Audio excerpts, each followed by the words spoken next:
Well, I'd like to thank those of you who stayed for the session. I think this is going to be an interesting session on citizen science as related to seismology.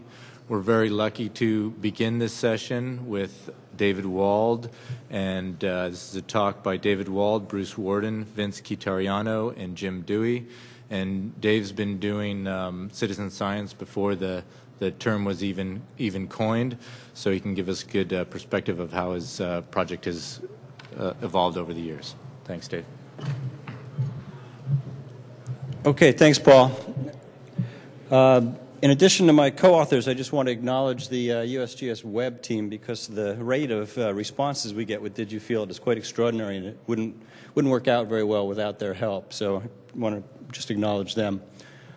I promised myself I wouldn't talk about DigiField again at AGU, but Paul and Remy offered up a invited talk, and to be honest, the data that come in from the system never fail to amaze me, so I don't mind talking about it again.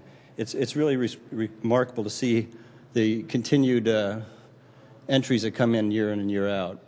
So what I'll do is give you some examples of things that are memorable to me, and just look at how these things apply to earthquake monitoring and science, how DigiField helps communicate hazard and risk, and some recent improvements with the system and directions that we're heading.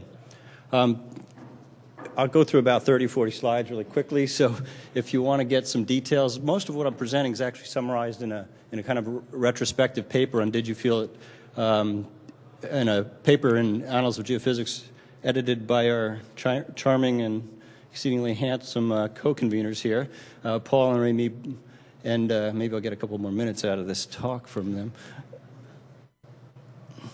So two things I wanted to point out. One is that DigiField and ShakeMap, among other systems, have really brought macroseismic intensity back into the public light, and it's probably a good thing, because in ongoing efforts in earthquake early warning and even PSHA, operational earthquake forecasting, other things, we're going to have to communicate in something that people understand, and macroseismic intensity is a good way to do that. Obviously, the Japanese communicate earthquake early warning through intensities and not through, say, peak accelerations or something like that. And that's because most people can intuitively relate to seismic intensity and not to recorded ground motion. So we have to keep that in mind.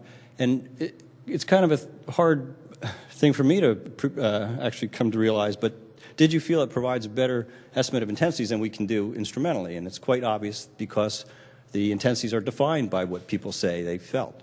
And yet, the ongoing efforts in the presentations we'll see following this one, we'll see that having much denser instrumentation at the locations where people are responding to with felt reports will allow us to convert back and forth from acceleration to ground motions to intensities much better.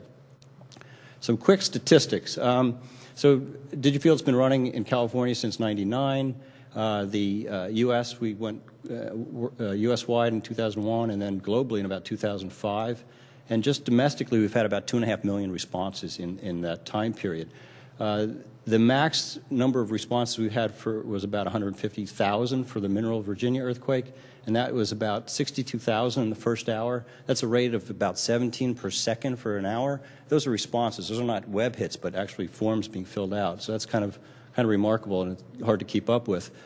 We've had 5 events in the U.S. with over 50,000 reports, 50 events with over 10,000 reports, and hundreds over 1,000 reports. So you can imagine it's a lot of data to work with, and we've been analyzing those data in a number of different ways.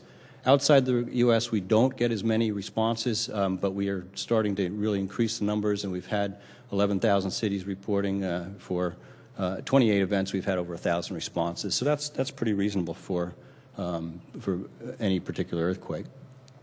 The reason I can come up with these statistics so quickly is the search capabilities of DigiField are improved. You can put in 10,000 responses, and you can look at other search options here, and it just gives me all the events that had over 10,000 responses. I can sort them by magnitude and other things. So these statistics are pretty easy to come by. So that's one thing that we've improved, is that searching capabilities for the archived events. Now people can automatically geocode themselves. They can find themselves on the map and put in their street address. It'll give you a map, and you can see if that's the right location. So that is going to help with spatial resolution. That's really a huge improvement. We're automatically generating KMLs for Google Earth, and those are both zip code and city-based, as well as the geocoded entries, as I'll show you. We automatically use digifield responses for shake maps around the globe, and in some regions domestically, from 5 responses or more in a particular location, and so that's something I'll show you. And we also are automatically forwarding felt responses when we get more than 20 in a short period of time in one region, because that indicates normally there's an earthquake, and our analysts at NEIC can then look for an earthquake if they haven't already determined there was one. At lower thresholds, that becomes fairly important. Just a couple plots of what we see around the globe. This is where things stood a couple years ago. 5 years of global responses, color-coded to the intensity scale, and then moving forward in time to where we are today, 3 years later, you can see the increase in distribution around the globe. So we are expanding the usage quite a bit. Domestically, we've really filled in the country. Every state has responses. This is over 2.5 or 2.2 million responses in just about every part of the country, and quite a remarkable response, particularly in 2011. This is just 2011. The Virginia earthquake that I mentioned is over here.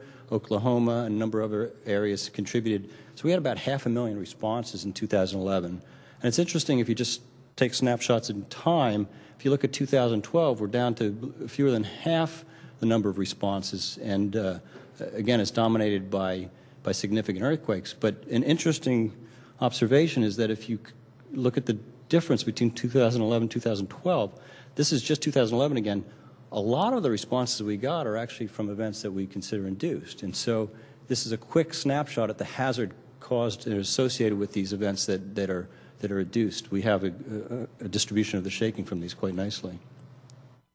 The other thing that is important is we don't miss any felt earthquake domestically. It's quite remarkable. We have magnitude 2 earthquakes anywhere that were felt in the east, 2.5 in Ohio.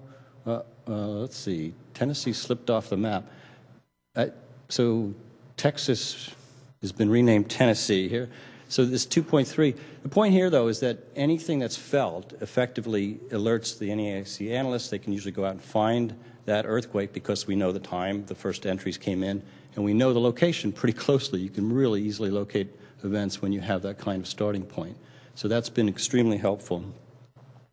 It's also helpful to communicate with the public. This looks a little washed out from here, but the 10 years of responses here compared to a hazard map, you get a very good correlation of the background seismicity and the felt reports with what we have in the National Hazard Map. So that's quite convincing to people.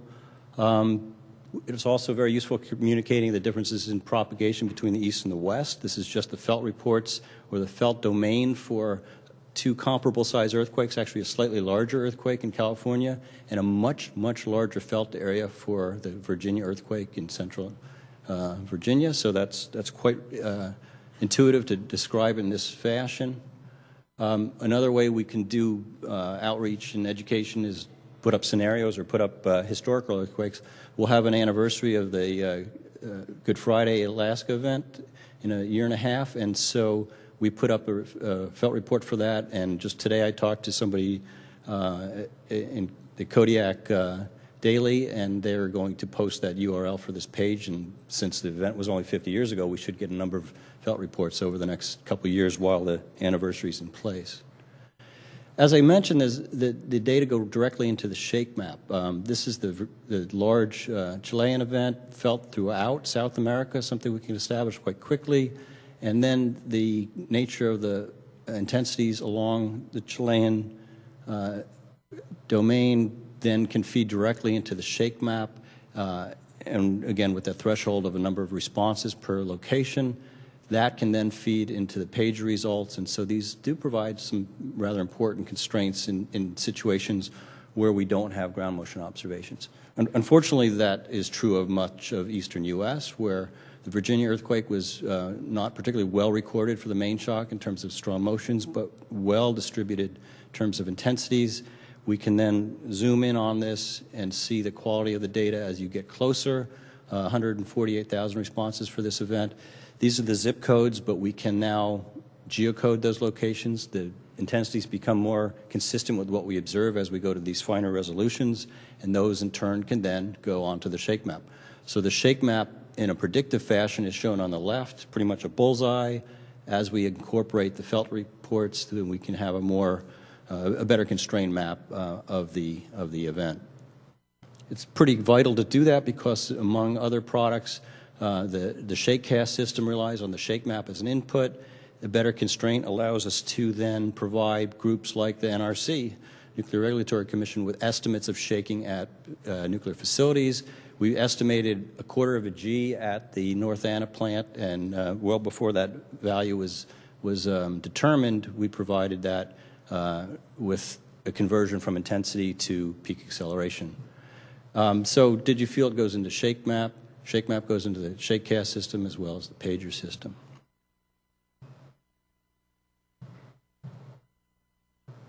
Why do we have confidence in being able to do this? Well, Gail Atkinson and I looked at a lot of the data over a 10-year period, came up with prediction equations and intensity regressions for distance and magnitude. And whenever we look at an event, whether it's in the west or the east, in the west we have a simple fall off with distance. The data tend to follow the prediction quite remarkably well. And that's true in the east as well, where we have consistently a MOHO effect and a lower attenuation. And so we see the consistency with the observations binned in distance windows. And we quite often know when the magnitude's off because the prediction is off by the axis on the left here. And so what we've developed with all those data are relationships that not only take us from acceleration to intensity, but bidirectionally taking us from intensity back to acceleration. And they're fairly robust because we have so many felt reports at seismic stations or close to seismic stations, something we can improve with time, but something that we now use routinely in the shake map system. Another reason for confidence is that after you get about 10 responses, you really start to asymptote down to a sigma, an uncertainty of about 0.2 intensity units, which is, to me, quite remarkable to have that consistency among users where we get that kind of low residual on intensity constraints. So that can go into the shake map with our better geolocation. People are now allowed to choose their location. They pick the location on a map, and we can turn what we normally had city-based into this very, very highly precise locations, and that better informs the shake map, which uses the geocoded data above the city-based data if we have it available. And just lastly, we've made the visualization quite nice with the KMLs, and so one can zoom in and choose these values off the map. We did that for any event now going forward in time, as well as doing it for the geocoded boxes that we have. These are UTM, so over time we will have the same boxes and reporting intensities from earthquake to earthquake. We'll be able to compare them. And the final slide I have is basically taking what we're working on with a student, Russell Ma, at Colorado School of Mines. We're filling in the gaps here by taking the did you feel it data, turning it into a shake map, and having a complete distribution of intensities reported at each spot in the country. And so what we'll have effectively is the number of felt reports at each intensity per year over this time period. That's effectively a hazard curve. And going back in time with the macroseismic data sets that we've collected, we'll be able to do this domestically by filling in the gaps where the intensity observations are not made, and doing that with the combined shaking derived from the intensities and the shake map system. So I think I'll leave it at that. Thanks.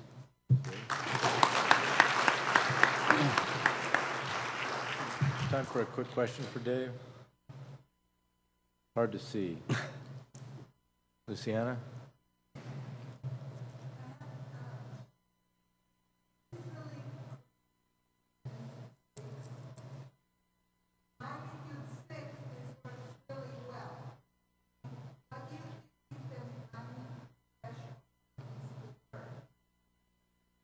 You mean how large?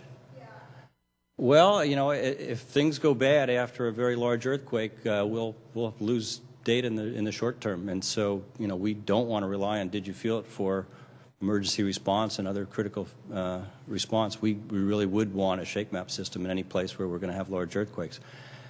Lacking that, we have Did You Feel It, and yet we've yet to have an outage due to earthquake effects. We'll see when it happens.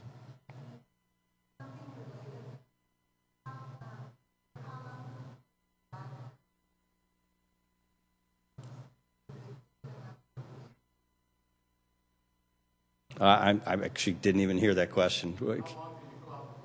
Oh, they're on. You can always get to the page for that earthquake forever, but they're only visible on the front page of the USGS webpage for the first week. And so we find that 90% of the data coming in with the first few hours and 99% in the first day. And so it's rare, except for these historic events where people go back and add data later on. Thanks.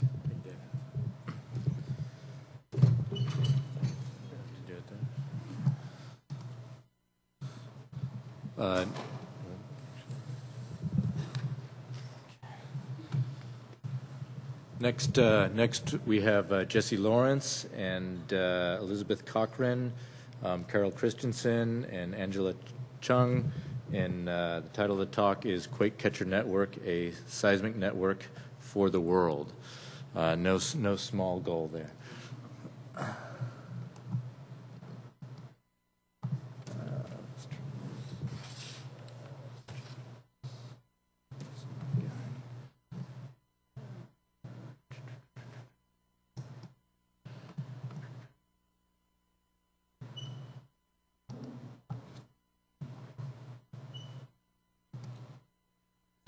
Jesse. So I first want to apologize. When I arrived to load my talk up this morning, I arrived with a flash drive or a thumb drive that completely had been wiped clean. So this is a backup from a previous version that I was able to get from elsewhere. It has mostly the same content, so you're not missing out. So to start with, Elizabeth Cochran and I had this goal of dramatically increasing the number of seismic observations from instruments to improve earthquake science and earthquake hazards and our understanding of that. And the method that we chose for doing this was to use volunteer distributed computing. Raise of hands, how many of you know about volunteer distributed computing? Okay, so most of you do. That's great. For those of you who don't, we'll cover that a little bit. And to use MEMS accelerometer. Again, raise of hands. How many people know what a MEMS accelerometer is? Cool. So most of you. So this is going to make my job a little bit easier. So basically, we connect these MEMS accelerometers to a computer through a USB port. So this is a sort of schematic of how we view it. There's an earthquake, there's a location, somewhere in a building somewhere. Ideally, it's on the first floor, but sometimes it's in buildings to monitor the building response. We have a computer, and connected to the computer's USB port is a cable. Ideally, we don't have the USB accelerometer on a desk. Ideally, it's mounted to the floor, and then that can measure the accelerations that are coming through, either on the ground floor measuring something similar to ground motion, or within a building measuring the ground motion plus the building response. So this is really a merging of communities. When engaging in a social networking environment, we've basically interfaced engineering, seismology, education, and cyber infrastructure to make QCN work. And this really runs through volunteer computing. So volunteer computing is simply just an application. We use BOINC, Berkeley Open Infrastructure for Network Computing, to send out a program. This program, all it does is monitor for strong new motion on the 3-component accelerometer, and when there happens to be a strong new motion, send that information onto our server. When the server flags that as being associated with an earthquake, we then can upload the data to the server. So this is really a marriage of a whole variety of different concepts, and it incorporates a whole variety of different agencies and collaborators across the country and across the world. Recently, we've been growing internationally, and one of the reasons for this is because there are earthquakes everywhere internationally, and due to the high degree of casualties that have happened over the last decade or so, there's a huge amount of interest from the public. And what we really need is more awareness, we need more information, and we need that information faster. So, I really applaud efforts to create traditional seismic networks. We need more data than I think can be produced through a traditional seismic network, given the costs of traditional seismic networks. Did you feel it is a great way to get information relatively quickly, but other than the individual who's tweeting or filling out the form as the earthquake is happening, it becomes a little bit of a scary environment, and you don't want people to be doing that. You want people to be ducking and covering. So you really need an automated response system to take care of that. So I think that's where QCN, the Quake-Catcher network, can really fit in. So we have a variety of free accelerometers that come inside your traditional Apple or ThinkPad laptops. We tend not to use these for earthquake characterization, but they're great for educational purposes, and low-cost USB accelerometers that run from $30 to $150 per sensor. So that's drastically reduced from the cost of a traditional system. They're relatively easy to install on Windows, Mac, also Linux. And they can be hosted by a volunteer who pays for the power, shelter, internet, and general maintenance cost of the computer. So if the computer fails, the volunteer usually fixes their own computer, so we don't have to worry about that. You don't have to send somebody out to that location and fix it. The specs on all of our sensors are 3 axes, plus or minus 2 Earth G, and they range in sensitivity by price, as you would guess. The more expensive, the better the sensor. And this is just a general plot of basically the noise level on the sensor versus the year back from 2007 to currently, and we have a projected noise level for our next sensor here that will be even lower. So you can see this nice trend, and the sensitivity is increasing, the noise level is decreasing, and we are able to detect and monitor for lower earthquakes farther away. And really, this is great for strong motion. We're not into the weak motion regime yet, and this is also great for education. As you'd expect, we have educational software that's great to use in classrooms. You get a really big wow factor from inside the classroom. That way you can get students involved, you can get teachers involved. Teachers will want to maintain this from year to year. There's a whole series of activities that can be done. Just log on to qcn.stanford.edu, and you can really get a sense of all the activities that are available. In addition, it teaches a whole variety of really important factors, things like plotting. What is the x-axis? What is the y-axis? What is the z-axis? What are the units of that you're measuring?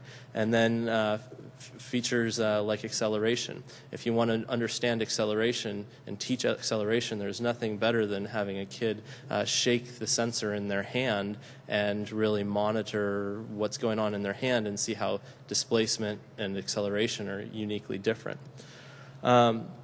So here's an example of a setup in a classroom where they're building a tower given finite set of resources of paper clips, tape. They have to buy with monopoly money each material. They try to build the tallest tower that can withstand that, and put the sensor on here. You can measure whose tower can withstand the greatest accelerations. There's a series of labs that you can use with QCN. So really it's getting on to the next part is the cyber infrastructure, and that's where BOINC, the Berkeley Open Infrastructure for Network Computing, comes in, and it makes everything pretty easy for us. It takes care of the communication and security, handles the workloads and updates, the data uploads. There's very low overhead in terms of making this happen, and it has a nice participant interface. It's been used on a whole series of other types of projects very successfully. We're a relatively small project in comparison. Many of these have had over 500,000 or hundreds of thousands of volunteers over time. Compared to those programs, we have some additional challenges. One is that we need to know exactly where the sensors are. So we have a Google interface where participants can put in their location. Otherwise, we have to resort to IP address and the general location that they are. We use a network timing protocol to maintain timing on each of the computers, because the computers tend to drift in time and we have to have precise timing. This is a map of, actually it's a little bit, this is a map of the sensor locations in blue. Each one of these was an earthquake that happened in this general time. And you can see the general map. We have a little bit over 2,000 sensors in greater than 72 countries. We have been growing over time. This is back from February. We're now over the 2,000 mark.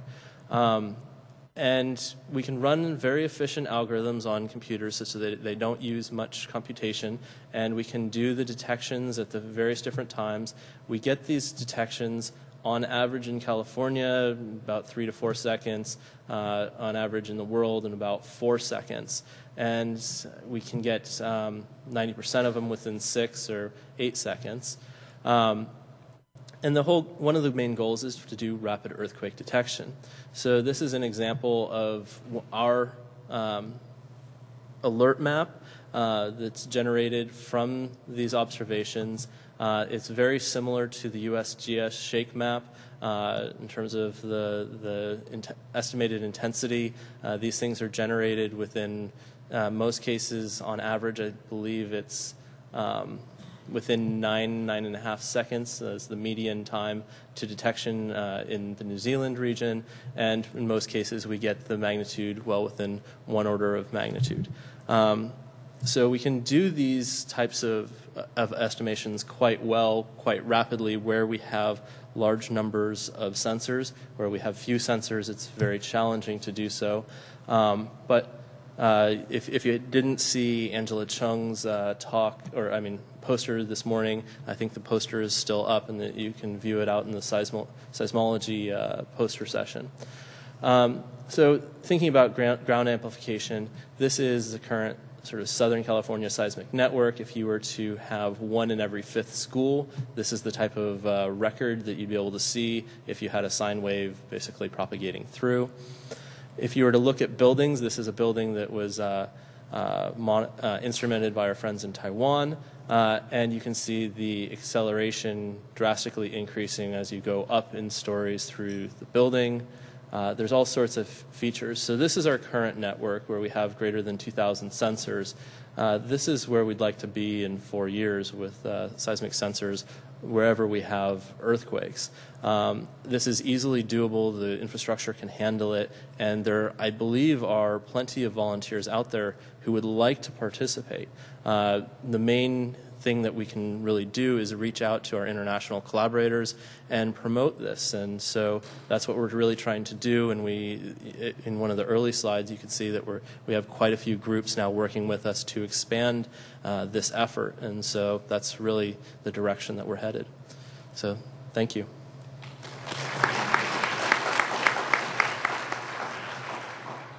Time for a question? I have 2 quick questions.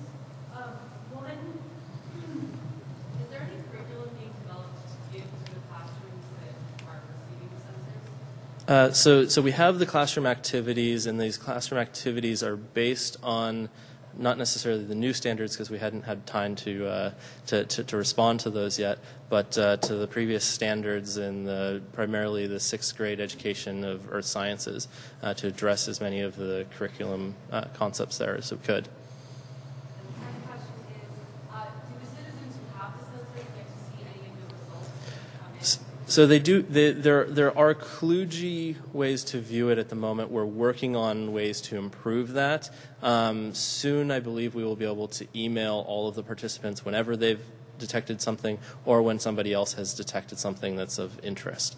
And you know, it's mainly an issue of actually getting past the legal problems rather than the technical issues there. And so I get emails, but I can't send those out just yet. All right.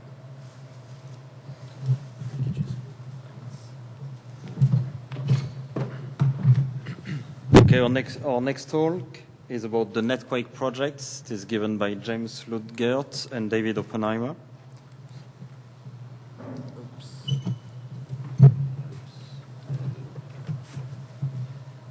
Hey, Jim.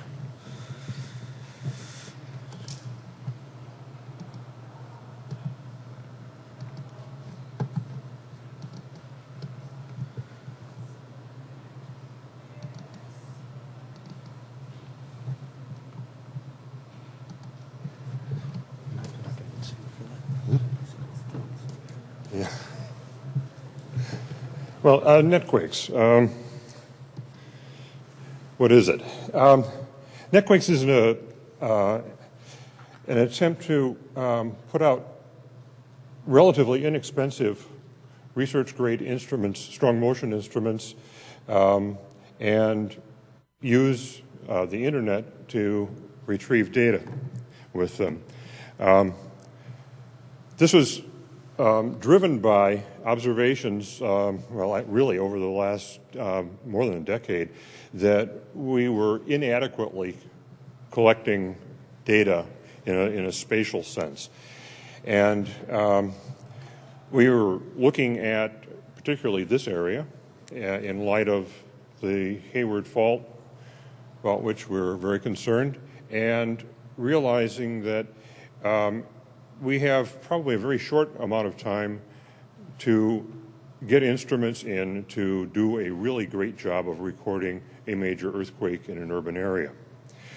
When we started to look at this problem, we realized that there were a lot of reasons why this would be very difficult. One is it's expensive to buy seismic instrumentation.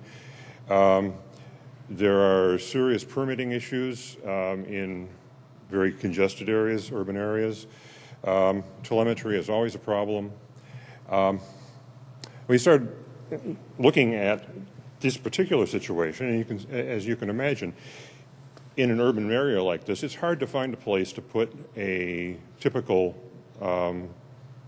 network seismograph, where you have to dig holes and put in piers and put up antennas, and it's time-consuming and expensive.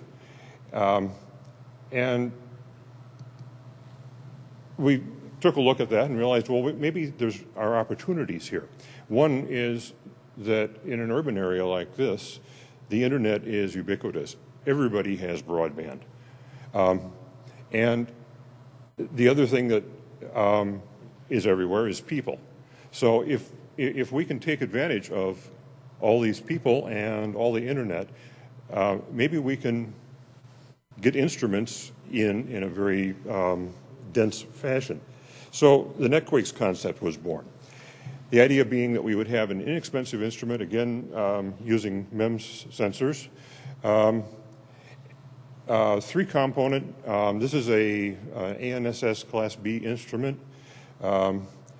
We seek out volunteers who are willing to host one of these instruments, and the instrument itself is installed by a technician.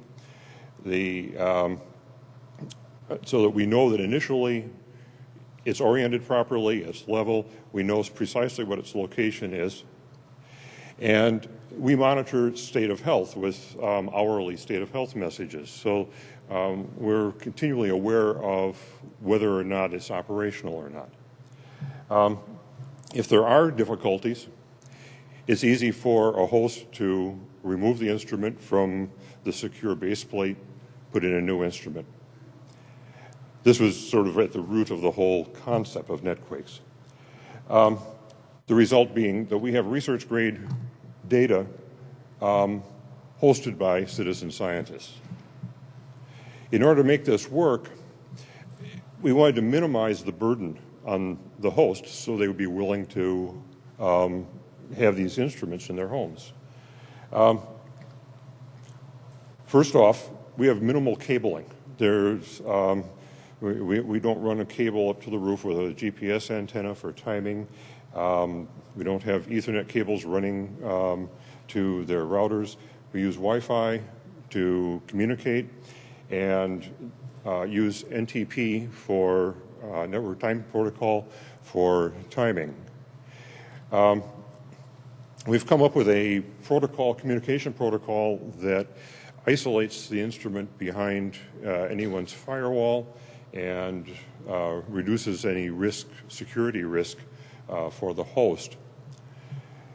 We collect triggered data rather than continuous data to try to reduce the burden on someone's broadband connection, make it more appealing. Although the instrument is isolated behind the host's firewall, at the time that it communicates to our servers, we have an open window where we can transmit data back to it, such as firmware upgrades, which we can do remotely, or reconfigurations, or requests for data uploads from the ring buffers. All that we really ask of the host is that they maintain power and that they maintain their internet connection, both of which they would likely be doing anyway. We monitor the state of health remotely so that we're not asking anybody to do a daily check on the instrument. Conversely, we want to minimize potential errors, data errors. So, as I said before, when the technician installs the instrument, a base plate is bolted to a concrete slab, and this establishes the orientation of the instrument and makes sure that it will always be in the proper orientation.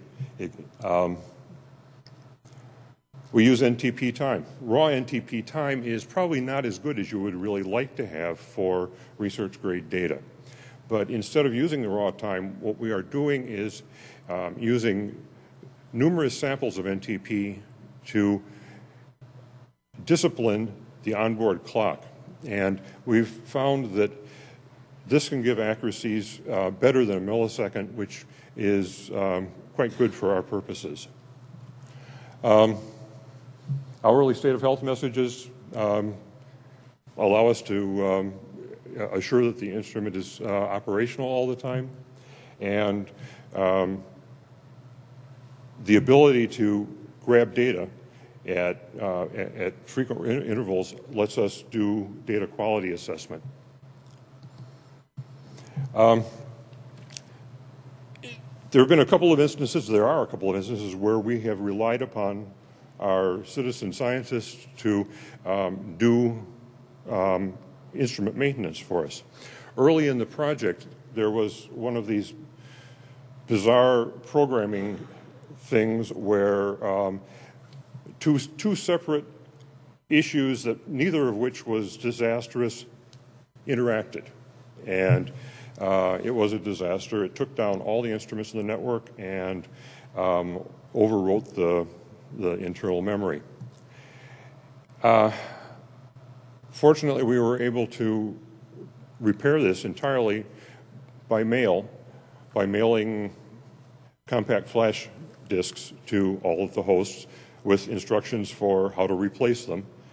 And we're able to bring the whole network back online in a very short order without any site visits, which, again, are an expensive part of network seismology.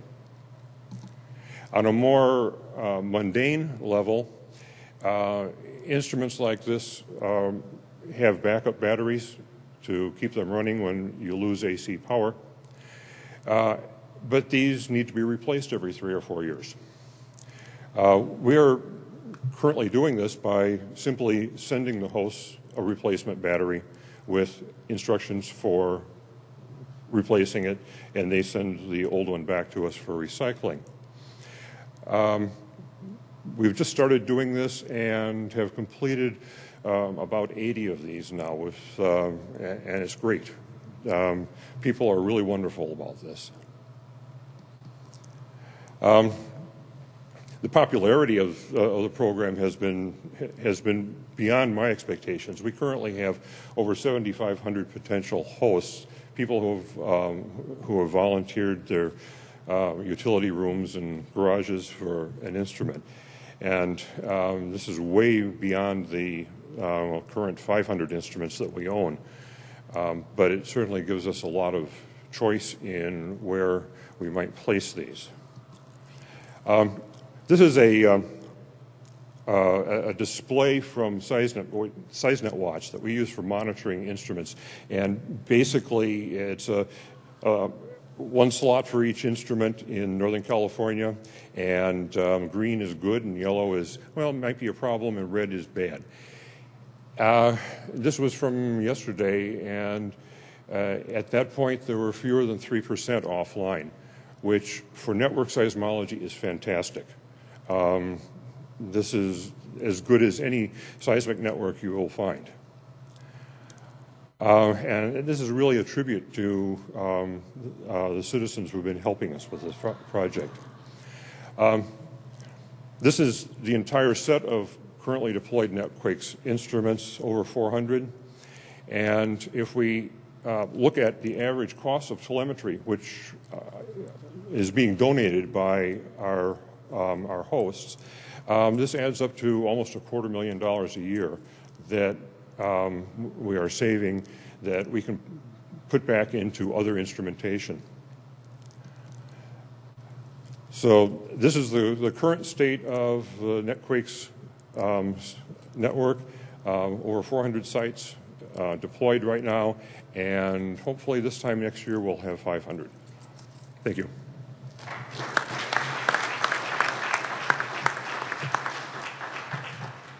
We have time for a couple of questions. I'm sorry, I don't see very well with the light, so please. What about noise? Just background noise when the sensors are located like a garage. How do you handle that? Yes, there is a certain amount of noise. These are strong motion instruments, and so we're primarily interested in higher levels of signal. The issue of, we have, these are primarily triggered instruments. We've set the trigger levels fairly high, so they will not trigger on normal garage noise. On the other hand, we can make data requests and regularly retrieve data for magnitude 2 events. Is there another question? Please. I saw a lot of requests for these stations to be installed. How do you decide where to put them? This whole project was started here in Northern California, so that was our principal high priority, and it remains that way. We have pushed out instruments to other regional networks, the Pacific Northwest Network, Southern California, and they all establish their own priorities. They make their own decisions for placement. Following the Virginia earthquake, there was a temporary deployment of 4 of the instruments, and then there are another 4 which have been permanently installed in that area afterwards. I have perhaps a last question. What is the cost of one instrument? If you go to the store and buy one instrument, it will cost you on the order of $7,000. Okay, thank you. Our last talk for the session is from King Kai Kong and Richard Allen, and in this case we will see how we can use the smartphones to detect earthquakes. Yep, here we are.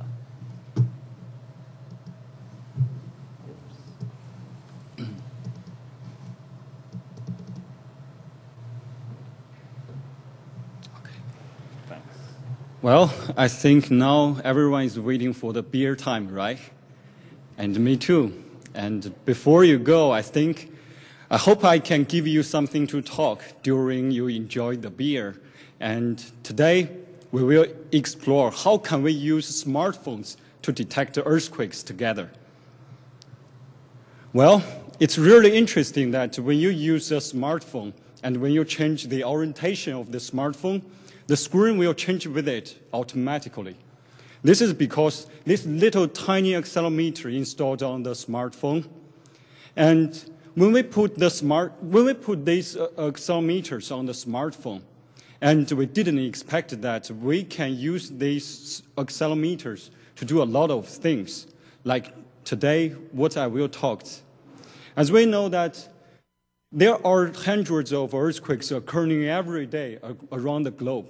And we have our traditional seismic network to monitor the earthquakes. But just imagine that in the future, if we have everyone's smartphone becomes a seismometer, that means we will have a really extreme dense network to help us to monitor the earthquakes. Well, every time when I talk about this idea, I got lots of questions. The most famous one is people use smartphones differently. So if I record a signal like this by using smartphones, how do I know is this an earthquake or not? Well, in order to solve this problem, we did three things: noise floor test, collecting the data, and recognize the earthquakes. Well, let's start with the noise floor test. When we use smartphones to detect earthquakes, record the acceleration, at the same time, the smartphones will record the background noise and the internal noise of the smartphones. So we have to distinguish this noise floor of these smartphones so that we know, so in the future, if we want to use smartphones to detect earthquakes, what kind of earthquake can we detect? So this is a test to illustrate the capabilities of the smartphones. Let's look at this plot. So this plot, the horizontal axis is the frequency band, and the vertical axis is the acceleration. We know that the Earth has its own noise floor. So this is the high noise floor and low noise floor of the Earth. And what the earthquakes looks like. So this is different magnitude earthquakes within 10 kilometers. And this is the noise floors of the phones for different type of the phones. And we can see from this simple plot that only earthquakes larger than these noise floors of the phones can be detected by these smartphones. This means that if we want to use current smartphones to detect earthquakes, we can only record earthquakes larger than magnitude 5 within 10 kilometers. Well, on one hand, this is that we can record larger earthquakes by using smartphones. On the other hand, what about these small earthquakes? Well, this blue line is really encouraging us. This is the latest HP sensors, and there's a good chance that in the future, these sensors will be installed in the smartphones. If this happens, that means we can see this sensor has a really low noise floor, and if this is installed on the smartphones, we can record pretty much all the earthquakes we're interested. Well, after we understand the capabilities of the smartphones, now it's time for us to collecting the data. So we have three sources of data. The first one is continuous recording.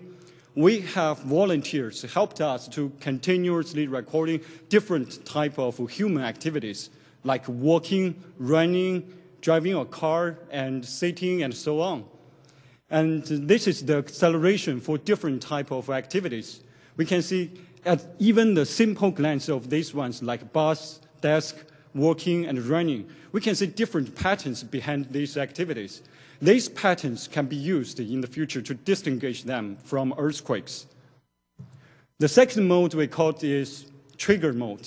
So this means that we require the phone keep stationary for 1 minute, and then the phone will continuously monitoring the background level of the acceleration.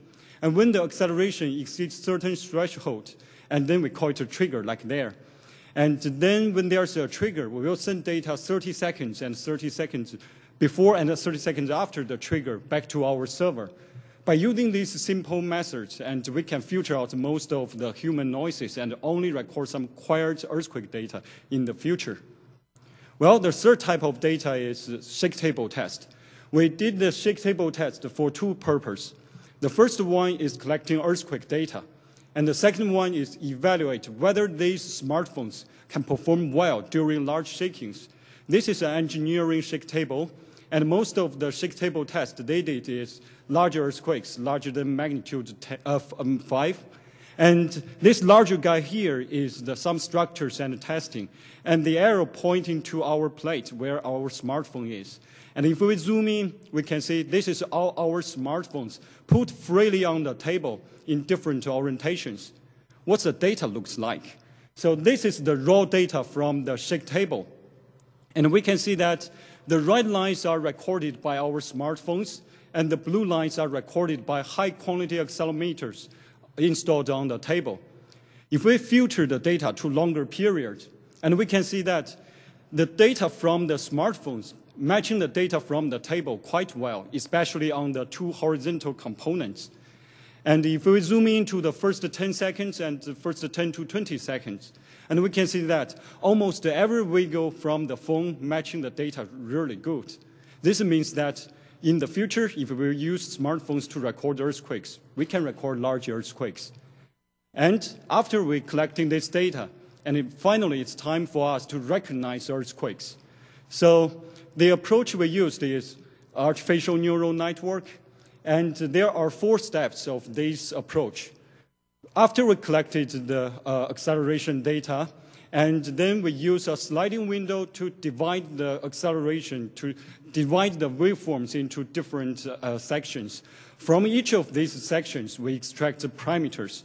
We tested different parameters, around 20 parameters, including the frequency parameters, the amplitude parameters, and statistical parameters, and then we compare them and selected the best ones. We selected 3 of them: maximum zero crossing rate, and maximum acceleration, and the maximum velocity over maximum acceleration. And then we use these 3 parameters as an input into our neural network and train our network to recognize earthquakes. Well, let's look at this picture. This is a picture of different comparison of different parameters. And we can see the horizontal axis is the maximum number of zero crossings. That means every time when my signal crosses the baseline, we count 1. This is pretty much a frequency parameter. And the vertical axis is the peak acceleration, measuring the strength of the signal. And we can see that different activities and earthquakes fall on different parts of this, on this plot, which is really good. By using these simple 2 parameters, we can separate most of these activities from earthquakes. But we don't need to distinguish all these activities. We need to distinguish whether there's an earthquake or non-earthquakes. So we use the selected parameters and train our network to recognize these patterns. This is the result from our algorithm. And we can see that the algorithm works really good, and around 99.8% of the earthquake windows were correctly classified as earthquakes, which is really encouraging. And then after we trained our network, and we just use some random noises, human activities to test our algorithm, and this is the results. And we can see that for most of the time, and our algorithm detected as non-earthquakes. Only 3% of them were classified as earthquakes, which is really good. And let's look at some of the shake table test. So we can see here, before the shake table starts, and we can see most of the time, our algorithm recognizes it as non-earthquakes. And right after the shake table starts, and most of the time, and we recognize it as earthquakes. So this means that by using this algorithm and on the single phone in the future, we can distinguish earthquakes from other activities. Well, after I talked about all this, and the next thing we should consider is if we have this network in the future, the smartphone network, and we record an earthquake, what can we do by using these data sets? Well, to be honest, right now we don't have these data sets, because this is just the elementary stage of this project. But we have another data set, which is an analogy to this one. So this is a really extreme density network in Southern California. And within one small area, there are more than 5,000 geophones. And the dimension of this area is 7 kilometers by 10 kilometers. And these geophones are deployed by a company called Seismic. And if we record an earthquake in the future by using this extreme dense network, what it will look like. And let's look at this video. And we can see the wave propagate across the area and also interact with the fault. And this means that in the future, if we have the smartphone network, we can also see this coherence between coherence of the waveform. And also we can use these data sets to study the source of the earthquake and study the shallow structures of the earthquake. And also we can do other applications like earthquake early warning and so on.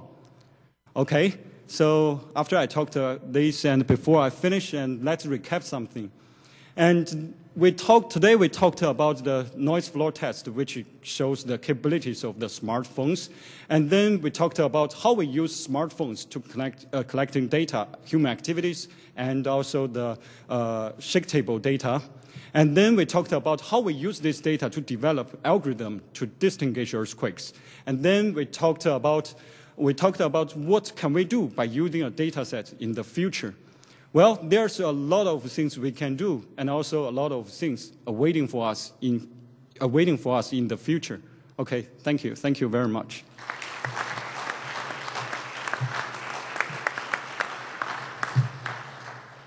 Is there any question?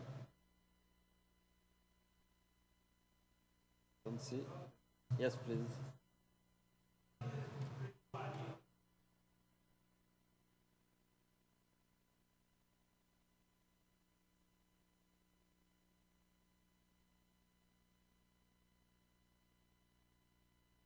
Yeah.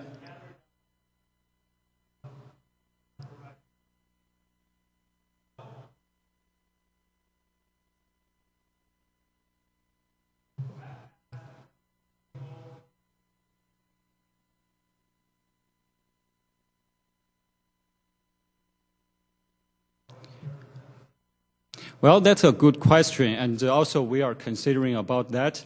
And all the data sets, like the shake table test we did, is put the smartphones freely on the table. And we can see the waveforms that it can record the earthquake very well. And also, it's unfortunately that they don't allow any person standing on the shake table with the phone.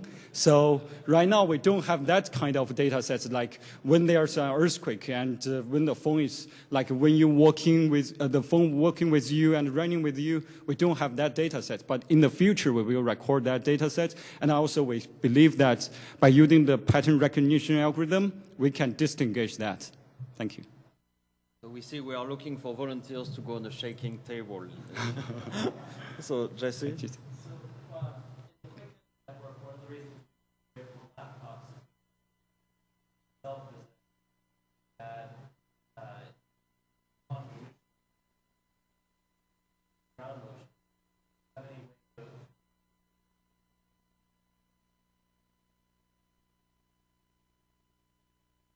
Well, actually, right now we didn't have that algorithm, but as I mentioned that we use the pattern recognition. So even you put your phone on the table, and we can recognize that pattern. And also in the future, if you have like earthquake and then have some dampings of the table, and I think we can also recognize that pattern. A last question. Okay, if no, please remind that we have also a number of posters of the session which are currently in the poster hall. So if you want to see extra work on citizen-empowered seismology, please go to the poster. Thank you. And enjoy the beer.